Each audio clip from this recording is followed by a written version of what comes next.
नमस्कार दोस्तों, आज के हमारे इस वीडियो में हम आपके लिए भोलेनाथ की एक बहुत सुंदर कहानी लेकर आए हैं। ये कहानी भगवान शिव और माता पार्वती की अनोखी कृपा की है। एक दिन भगवान शिव कैलाश पर्वत की गगनचुंबी चोटियों पर ध्यान मग्न बैठे थे। तभी माता पार्वती ने पास आकर पूछा, प्रभु, आप आज बड़े प्रसन्न लग रहे हैं, किस सोच में डूबे हैं? भोलेनाथ मंद मंद मुस्कुराए और बोले, आज मन कर रहा है कि पृथ्वी लोक का भ्रमण किया जाए। तो माता पार्वती ने हंसते हुए कहा, मैं भी आपके साथ चलूंगी। महादेव ने कहा, पृथ्वी लोक की यात्रा कठिन हो सकती है देवी। लेकिन माता ने जिद पकड़ ली और अंततः महादेव को उनकी बात माननी पड़ी। पृथ्वी लोक पर विचरण करते करते माता पार्वती को भूख लग गई। उन्होंने भोलेनाथ से कहा, प्रभु, कुछ मीठा खाने की इच्छा हो रही है, अगर खीर खांड मिल जाए तो आनंद आ जाए। महादेव ने कहा, चलो देखते हैं कौन हमारी सहायता करता है। फिर वे एक बड़े हवेली के दरवाजे पर पहुंचे और दरवाजा खटखटाया। अंदर से एक अमीर महिला सेठानी बाहर आई। महादेव ने निवेदन किया, माता, हमें थोड़ा खीर खांड मिल सकता है? तब सेठानी ने उन्हें तिरस्कार भरी दृष्टि से देखा और बोली, अगर तुम्हें खीर चाहिए थी तो अपने घर से बनाकर लाते, यहां क्यों मांगने आए हो? इतना कहकर उसने दरवाजा बंद कर लिया।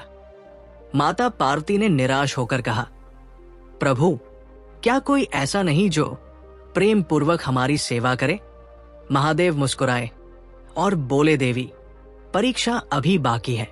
फिर वो चलते चलते वे एक छोटी सी झोपड़ी पर पहुंचे, जहां एक वृद्धा लकड़ी के चूल्हे पर रोटियां सेंक रही थी। जब उसने भगवान शिव और माता पार्वती को देखा तो आदर से उन्हें बैठाया और पूछा, महाराज, क्या सेवा करूं? माता पार्वती ने कहा, हमें खीर खांड खाने की इच्छा है। बुढ़िया बोली, महाराज, मेरे पास तो सीमित साधन है, लेकिन जो होगा वही प्रेम पूर्वक बना दूंगी। वो भीतर गई और जब उसने अपने बर्तन देखे तो वे दूध, चावल और खांड से भरे पड़े थे।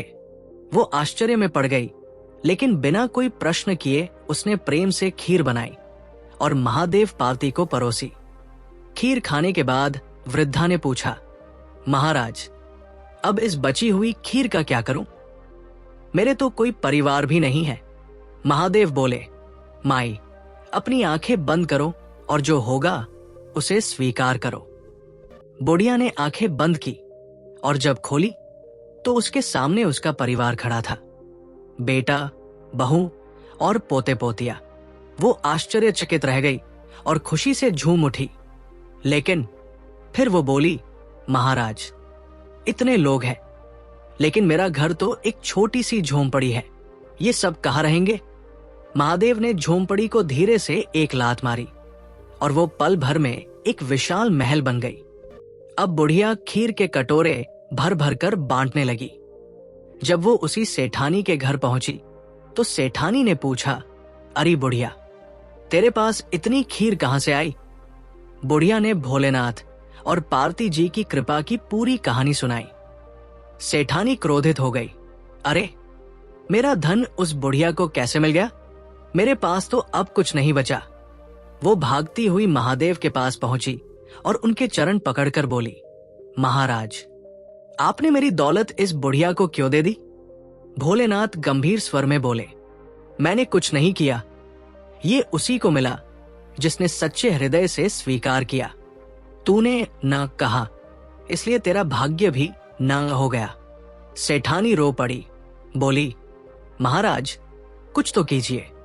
महादेव बोले, तेरा धन आएगा पर रुकेगा नहीं। और फिर वे माता पार्वती के साथ कैलाश की ओर लौट गए। इस कथा से हमें ये सीख मिलती है कि सच्चे प्रेम और भक्ति से जो सेवा करता है उसे भगवान का आशीर्वाद मिलता है।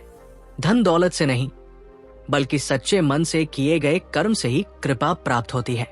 जय भोलेनाथ।